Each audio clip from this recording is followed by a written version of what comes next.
and welcome to our training cyber literacy, what your team needs to know to stay safe and productive. By way of introductions, my name is Emily Jarvis and I'm the Senior Manager for Events here at GovLoop. And today I have the added pleasure of also being your moderator. So thanks so much for joining me. And a special thank you to our partners at CrowdStrike and TD Cynic for helping us put on this session today. So let's get to it, because by now, all government employees have probably taken multiple cybersecurity training courses, if not dozens, but those courses often gloss over what you really need to know, leaving you slightly unsure of how to put all these little pieces together. So today our experts will go over the cyber basics so you can ace your next security review. But before we get into all of that great content, I do have a few housekeeping items to go over. If you're on Twitter, please share what you are learning alongside us using the hashtag GLTrain. We also have some great resources available for you on the console, so make sure you are checking out those additional learning opportunities. If you need access to the closed captioning feature, just look for the icon on the bottom right-hand side of the media player. That's where my face is showing up right now.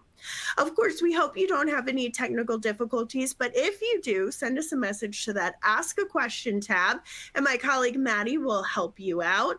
And here is the secret sauce, friends, because it's in that same portal where you can submit your questions to our speakers, and that's what we're here for. We're here to answer your questions, so put them in early and often. Don't you dare be shy.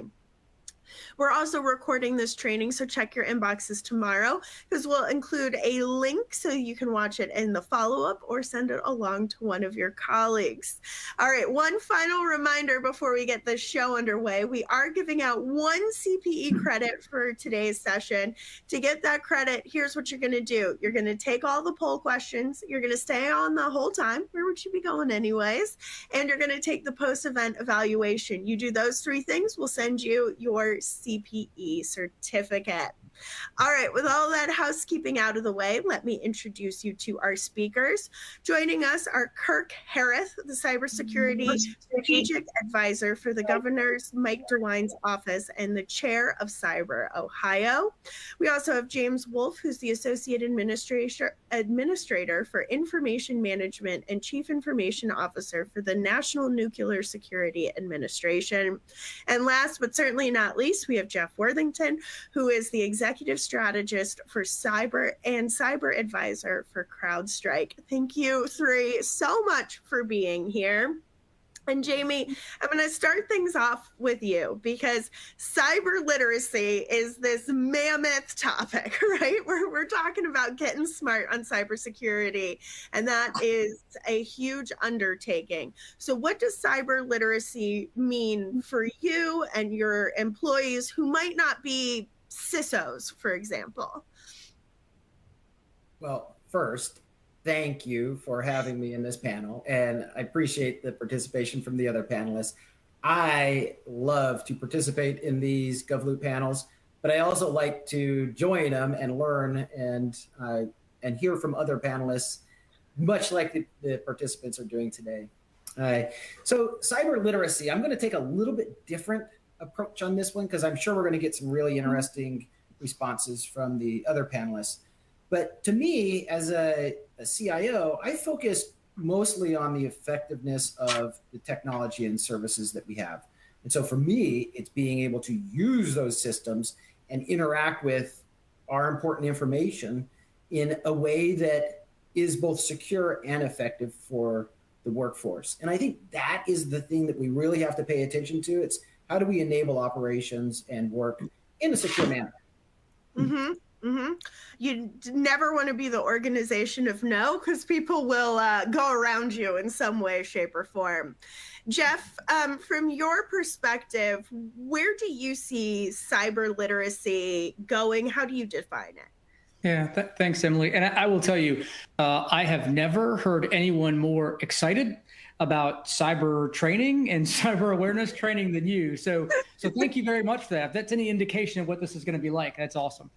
Yeah, and I will echo what Jamie said. You know, as a 30-year retired Army officer, now with CrowdStrike, I certainly have a perspective, I think, of what I saw and did in the Department of Defense for so long, and then what I'm seeing and doing in the private sector now with CrowdStrike. So, and to echo what he already said, as the CIO in Joint Special Operations Command, I was really concerned with the effect, the outcome. Really what came out of it. But if we take it back a little bit, then to the, I guess, the user, it's really understanding how to operate in a safe and responsible manner. I mean, it's operating safely, doing your job, but doing it and understanding that whatever you do, and we may talk about it later, no matter who you are in the organization, you are just as important as the most important person in the organization when it comes to cyber. And so really it's understanding, how you get your job done, how you do your work and enable the business, the organization safely, because we're all an attack vector for the adversary right now. So Kirk, you have the unfortunate task here of going last. What would you add to the definitions around cyber literacy that you've already heard? Well, I think I'm somewhere in that panoply. To me, it's understanding the nature of the threats and risks to what it is you do, the technology that you operate, and how that you individually can mitigate and prevent them. So it's really how do I know how to reduce? There's no zero risk. So how do I reduce the risk to what I'm doing to as low as possible? So with that in mind, Kirk, what are a few examples that you can share about what sort of basic cyber literacy, if you could wave your wand on all the employees here in the state of Ohio, what are some basic cyber literacy expectations that you would have of them? Yeah. Well, number one, understanding, and I'm sure all three of us do this, understanding the architecture of a phishing email or text, right? And understanding the hot points in it, the live links in particular, the fact that it most likely, if you hover over the sender, it's most likely a phony or an external email. The fact that a lot of times, it's kind of a hurried up sort of response that it's looking for from someone who is farther up the food chain than you. And the other thing, I spent 32 years in the private sector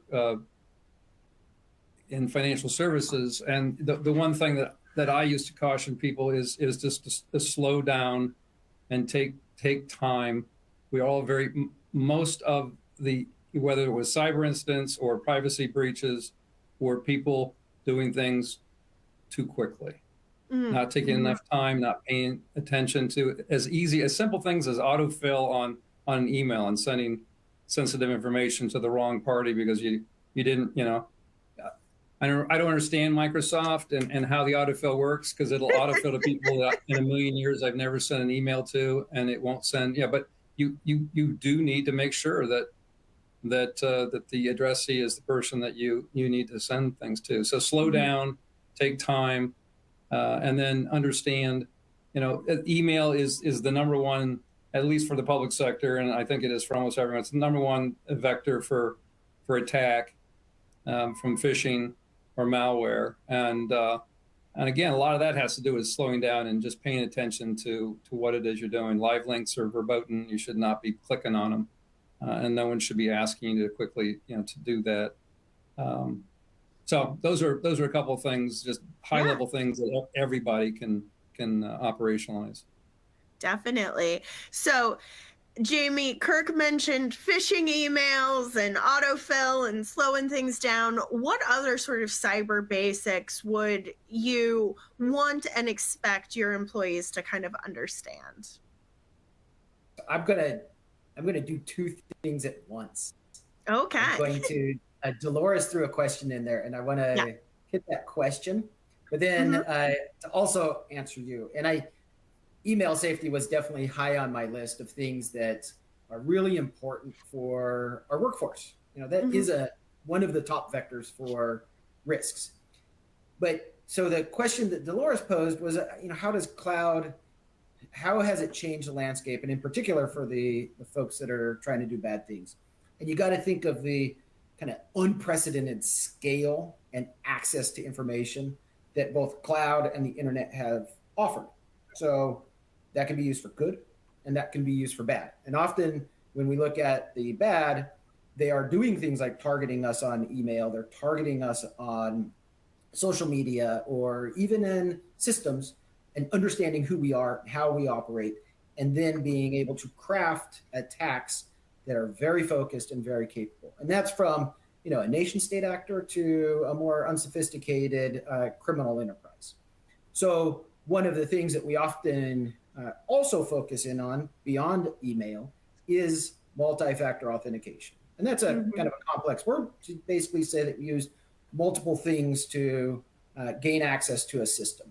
And often we use a phone that might send us a one-time passcode, or a token, or a card, or something of that sort, just more complex than email, and like an email or user ID and a password, because that improves the security.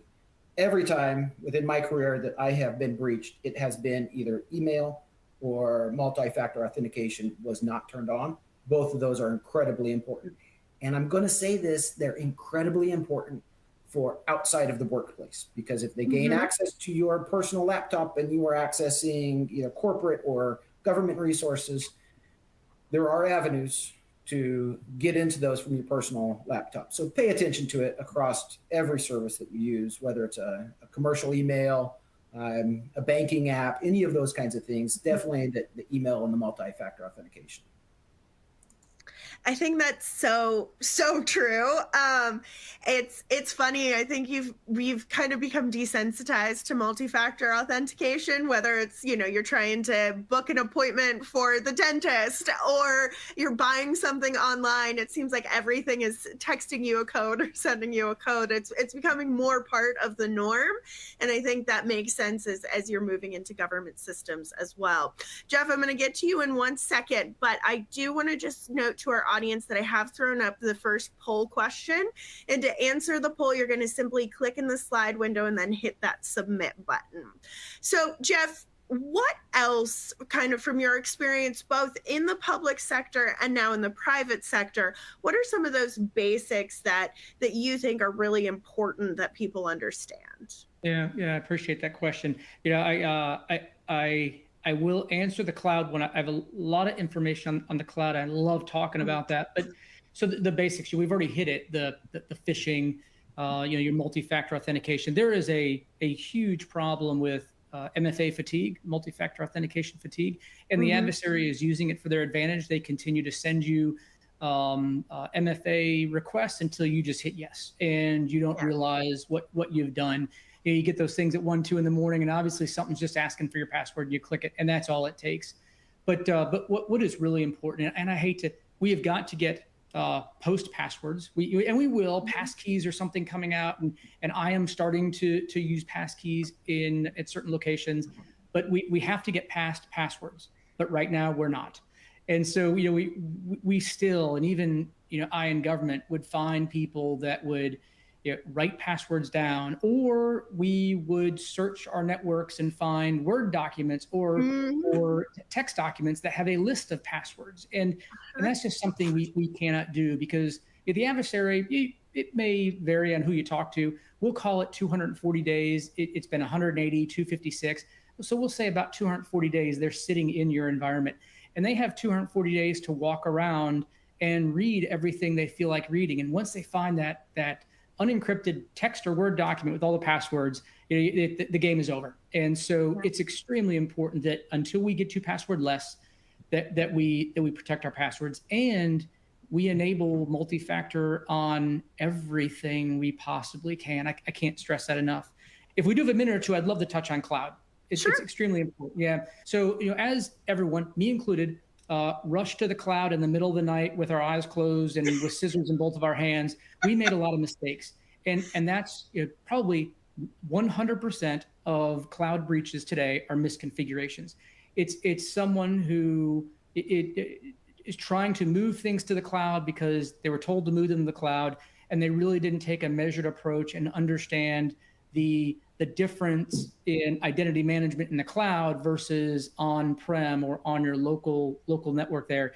And the adversary is very adept. I think it's a 96% increase in cloud conscious adversaries out there, and a 300% increase in attacks on cloud networks, because they have now recognized that we are not as good as we'd like to be in the cloud. And so we're giving them a way to get in. And then once they get in, they're very adept at moving around our cloud networks and then going down into our on-premise network.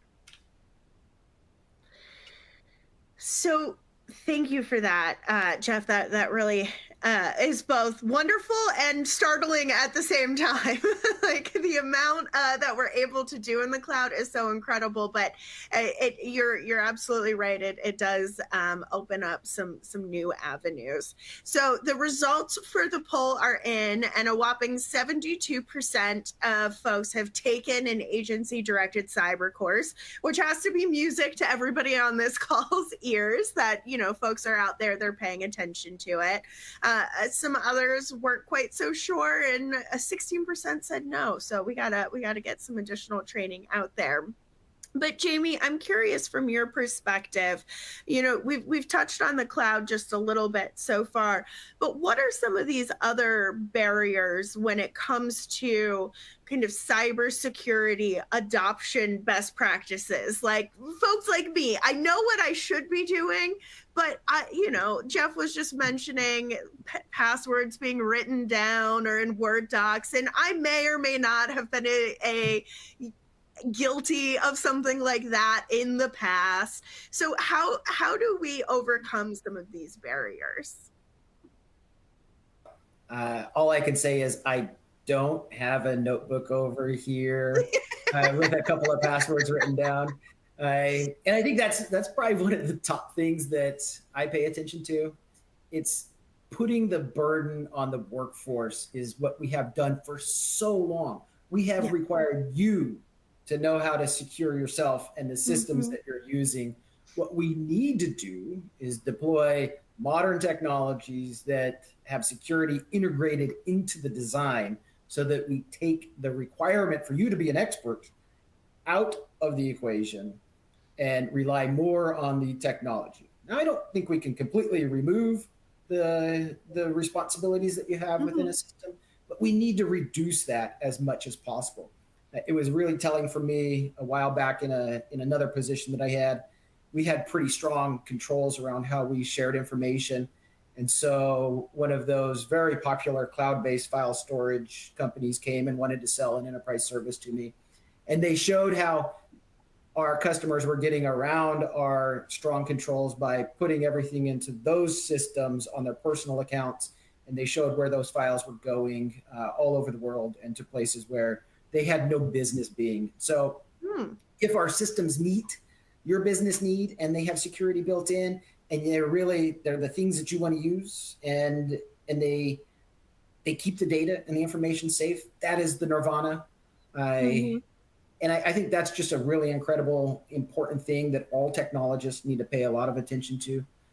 There's another thing here too, and we heard a little bit about some of that fatigue about one-time passwords and multi-factor authentication, all that kind of stuff.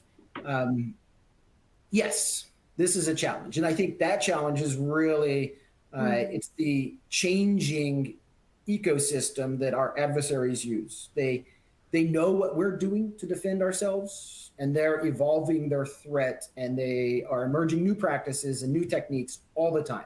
So we teach you one thing, the threat actors, they change their direction, and we have to teach you another thing, and it starts to become a fatigue. And it's a challenging environment because the threat's always changing, but then it's also a challenging environment because we need to pull more of the burden into the technology and how we manage rather than putting it on you. Yeah. Kirk, we got a great question into the Q&A portal, and it says, is there any data on how practical and effective agency-directed cyber courses are? And I'm not going to ask for you to pull up some stats and some numbers off the top of your head, so don't worry.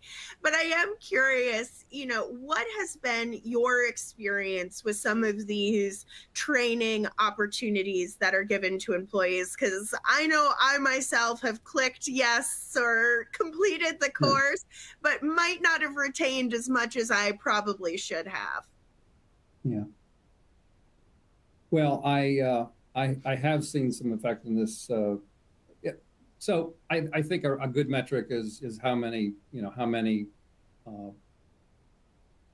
attacks are you getting on a given day versus how many actually are effective. And I think for most of us, that's, we're going to be highly effective. Again, the attacker has the advantage of time and place of attacking, and we have to defend everywhere. So they've certainly got the advantage there. I will say that there are two things that I see as a problem with the way training is today. It's attention span of the employee, because again, they're being told to do more with less, do things faster. And then I don't think the training often relates to the role the employee plays. They tend to shoot broadly, and it's security writ large, which is fine. I mean, it's a good place to start, kind of baseline and put a foundation down for everybody. But the most effective training that I've found is role based, and it doesn't have to be crazy role based. You have to split it 900 different ways. But if you have an organization that has, you know, 5 different businesses or services that you provide. Maybe you've got a service center, maybe you've got sort of admin staff or technology staff, and you can relate the risk or the threats to what it is they do and the processes that they work in. And I think that the more you can personalize it and make it real for the individual. Now, again, that takes time, it takes resources that are in really, rare commodity, right? Time and money is a rare commodity. So those are two things. But just to make it role-based and real for the average employee is, I think, the main hurdle. But again, it's hard enough to get leadership to agree to one massive privacy cybersecurity training once a year, right, for 40 minutes or whatever it is. And so I have found that often, not just HR, but often the business unit leadership is reluctant to send their teams through what they see as, a lot of lost hours. And we could talk about that problem too, which is leadership support. But I do think role-based training and more specific training is the best training. Definitely. Jeff, anything you would add to that role-based piece? Yeah, I apologize. I was answering a couple of the questions there, trying to get them in.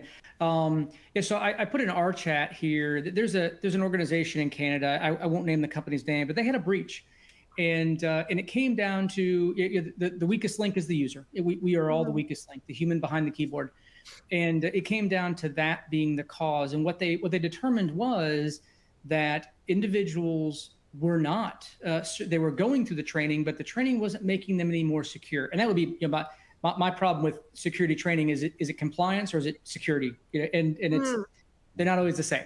And so they found that they were complying, but they weren't really securing. And so they went to that role-based training and they focused on and it took a while, and it was, I forget the organization or the company they used with the software. It was, of course, another software vendor solution, but it took in what that user was doing, what they found as a weakness with that user, and then it would focus the training on that.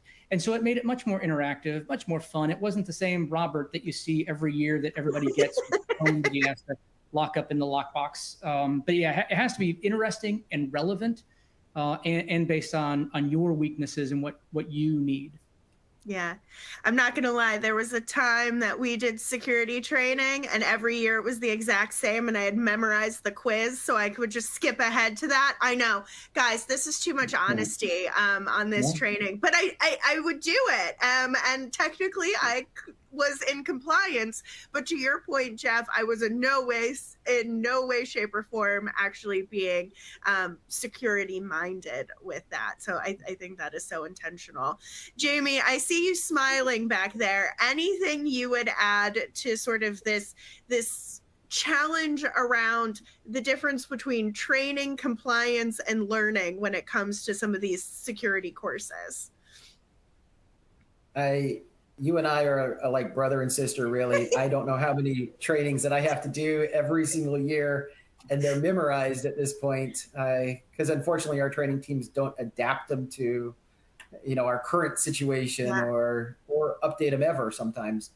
But I was in a situation where I implemented a training and testing program several years ago at an organization, and I saw in the main chat somebody had put out that they do a phishing test quarterly with their staff. So, adapting to current events and then pairing the training with testing, and training has to be short and targeted. Testing has to be short and targeted. And understanding that interplay is really important, because what I found when I deployed that whole capability, I actually found two things. The first thing was that the vast majority of people actually, they pass their tests, whether it's a phishing test or clicking on a website. They understood what the risks were, and they could recognize them fairly well. But the people that failed were often repeat failures, many times over. Interesting. So for some reason, they just weren't getting that. They weren't understanding. And so we just shifted, and we went to, desk side training. We sent people to sit next to them and show them where the issues were. And I think it's probably just that difference between learning styles in people. That's, if you have the right training program, you make it better for the workforce. The other thing that we discovered in doing that, if there's anybody here on the call that is working on one of those programs or implementing one, you have to pay attention to what your HR or human capital management teams teach you, because sometimes these things become conditions of employment. And you really have to find that line that the point is for training and improving.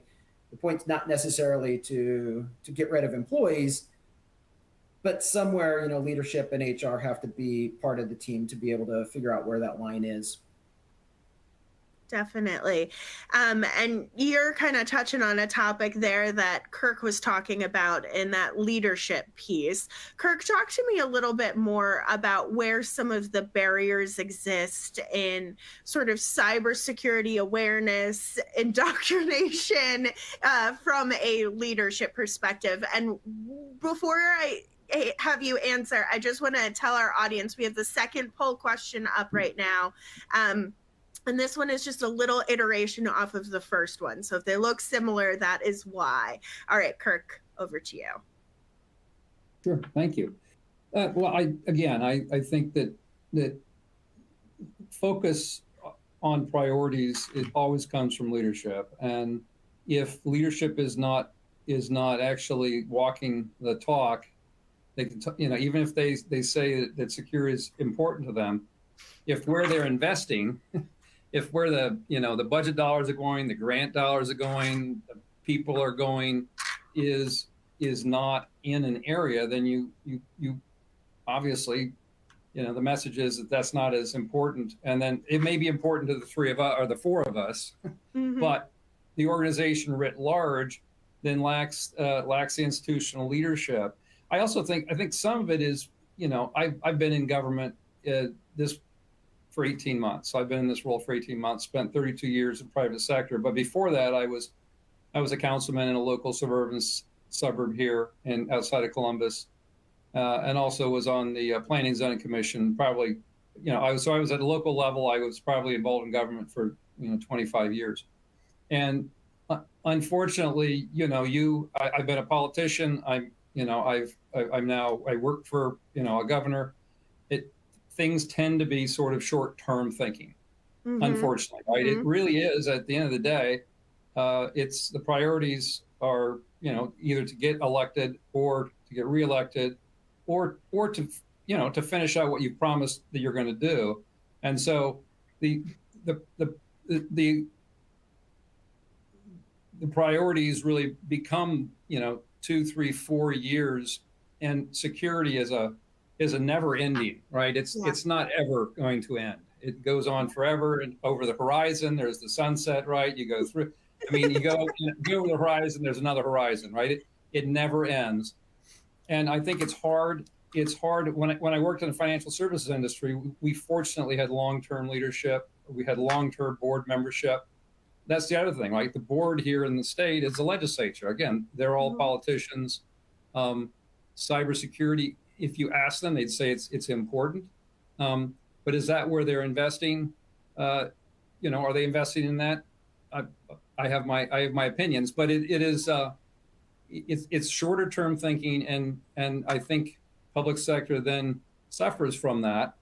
I'm not saying that it's short term thinking across the board. I'm just saying in general, that's the nature of government leadership, because government leadership tends to be elected and then appointed by the elected, and they tend to cycle. Even if you take like of the same party, a lot of times the people at the top, new governor comes in, same party, he or she will often remove even the partisans of their own party from leadership and put in their own. And so you also have lack continuity in leadership as well, right? So it's an interesting problem to solve, and I'm trying to solve it. So. Well, let us know if you come up with any solutions, because I'm sure we have a couple million public sector employees who could use that advice. Just the budget cycle alone, taking even, one step below that out of the process makes it difficult, because you might have cyber funding one year and not as much the next year. You just are not ever quite sure what you're going to get. All right, we are flying through this training, so I want to get to a couple more audience questions. And Jeff, a good one came in that says, it looks like you're all working remotely. I think Jeff might be in his office in the state, but for me and Jamie and Jeff, we're definitely not in our offices, that's for sure. So the question said, it looks like you're all working remotely. What are the implications for that? And how does cybersecurity compare to being in the office? So Jeff, how do you think of this move towards either more remote work, some in office? How does all of that sort of movement potentially complicate this cybersecurity question? Extremely complicating it. It's so pre-COVID, or before COVID, I was in the military, and I was the CIO for JSOC and Joint Special Operations Command, and we were told to get away from the compound. So about 10% is what the boss wanted on the compound.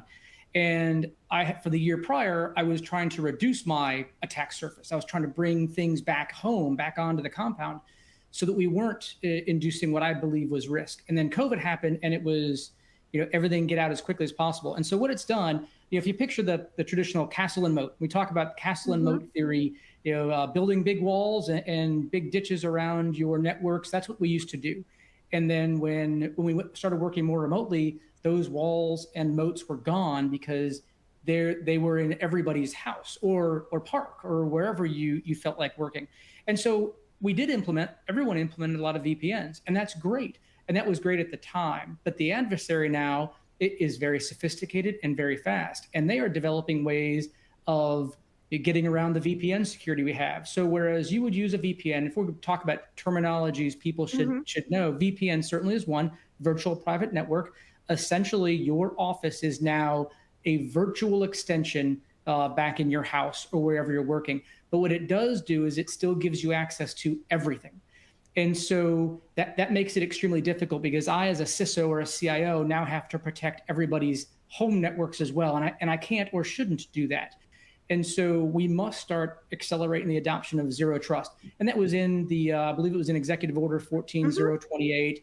CISA talks about it quite a bit. Department of Homeland Security, they're all talking about implementing zero trust. And what that basically is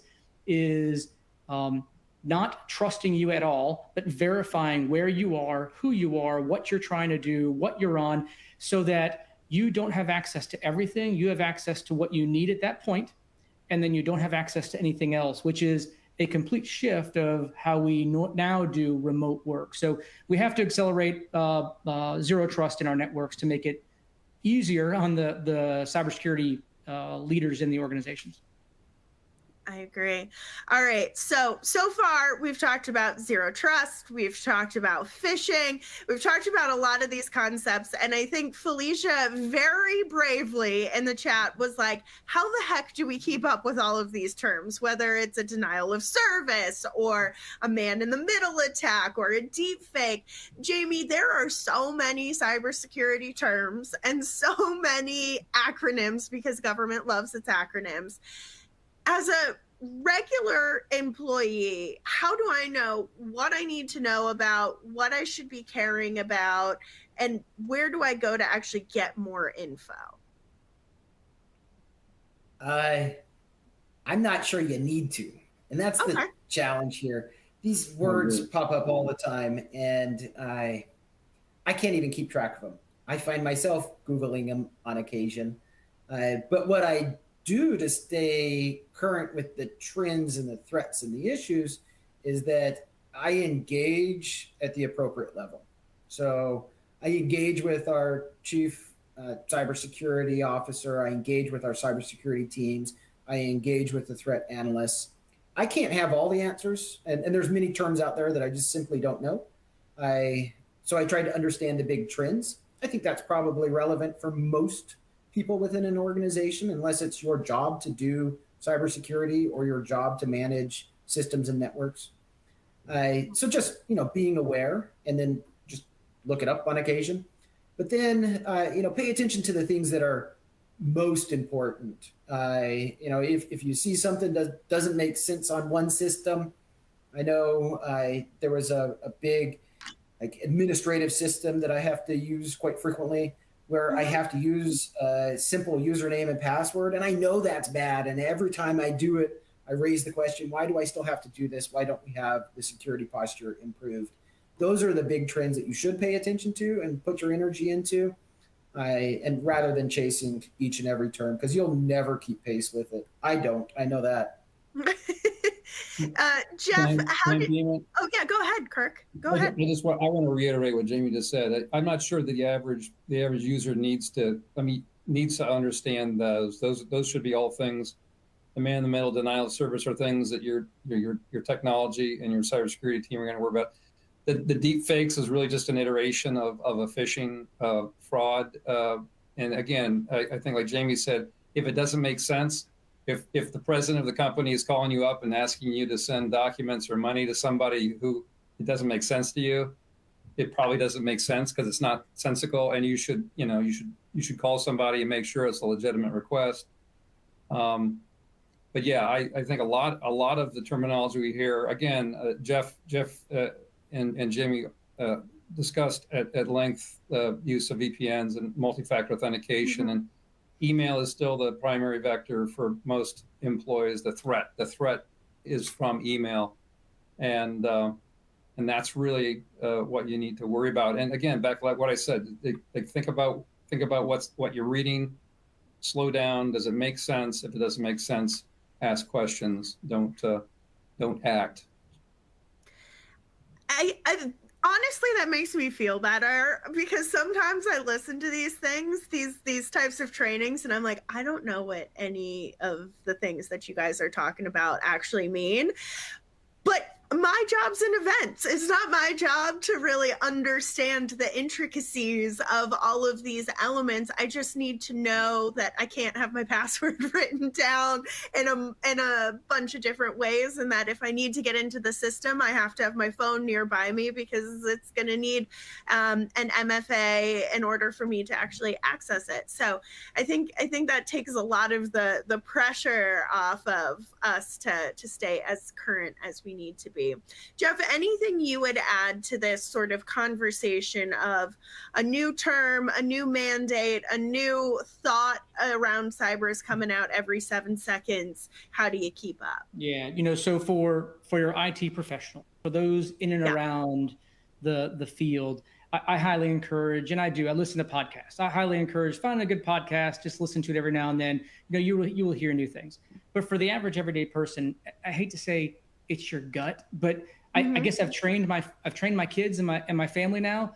I would send them, this is something bad, this is what you look for, and now they take screenshots and send it to me and say, I think this is bad, is that right?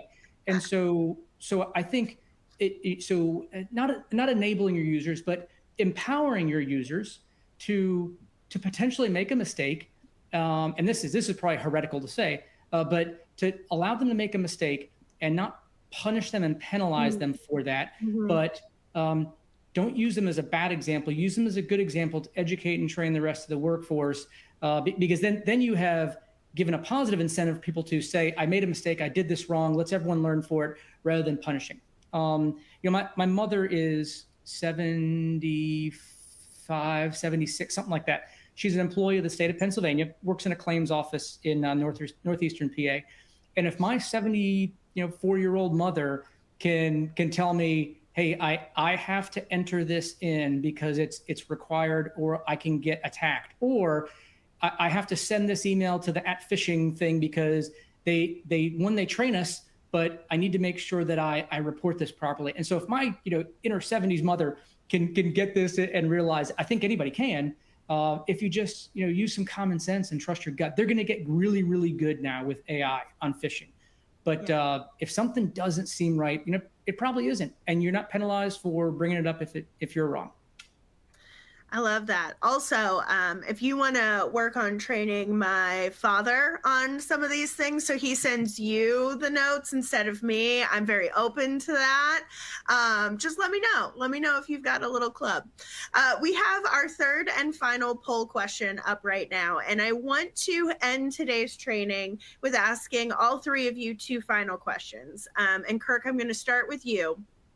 Can you share with me, Kirk, one cybersecurity, either best practice or use case that you think is a good example of either cyber literacy in practice or cyber hygiene? And the second part two, is what do you want attendees to walk away from today's session knowing? We've talked about it a little bit. Use multi-factor authentication on anything, personally and in business. If you've got the option of doing multi-factor authentication on your insurance accounts and your financial service accounts, Google, Gmail, whatever it is you've got, use multi-factor authentication. Jeff talked about VPN. You should have a personal VPN. I know there's problems that growing. There's always, the bad guys are always going to figure out a way around the moat or over the moat or around the wall or over the wall. But VPN is still, particularly in your personal life, there's a lot of good VPNs out there. And then just to take away that you can tip the scale towards victory or defeat, literally with your own personal behaviors and actions. I think we've all three talked about ways of doing that. And I like Jeff's, it's the gut, right? It's like, if it doesn't make sense, then it probably doesn't make sense. It probably doesn't make sense because it shouldn't make sense. But a lot of this stuff is, again, I get back to, I've been around a long time, and speed kills, whether it's in a car or whether it's working with technology. If you do things too fast and don't pay attention to detail, you're gonna crash. Those are great examples. Jeff, what should we be thinking about when it comes to best practices, and what is our takeaway from today? Yeah. So I will tell you that cybersecurity or IT security in general, it's not an IT problem. It's not the CISO's problem. It really is. It's a solution that requires everybody. So regardless of your proximity to the IT department, does not reduce your requirement to take care of your own cyber hygiene, because anybody anybody is a target. I'm sure that the service desk person at MGM who had the phishing attempt when they called in, we believe we know who did it, but I'm sure that they didn't have admin privileges, but they were just socially engineered so well. So, that best practice, I guess, once again, go back to, if it doesn't feel right, then it's not right. But I would highly encourage, people using, like we've talked about, a personal VPN. It's not that difficult anymore. It's fairly easy nowadays, but recognize that everybody is a way into the network, and it really should be important on how you conduct yourself online, because they're looking at everything to get in. And then what was your second, the walk away with? Yeah. That I do, we hear a lot of AI and stuff like that. So the sky is not falling. What to walk away with? The sky is not falling. We are getting better. They are getting better. We have to stay faster, and we have to use technology, people, and processes to stay ahead of the adversary. And I do believe that the use of generative AI, doing it the proper way, will not only enable security staffs and teams to get faster, but it will also understand your personal risk. I do believe that we're going to get to the point it'll understand your personal risk, and it will offer suggestions to you to secure yourself. That's where I think we're going, and they want them to walk away with.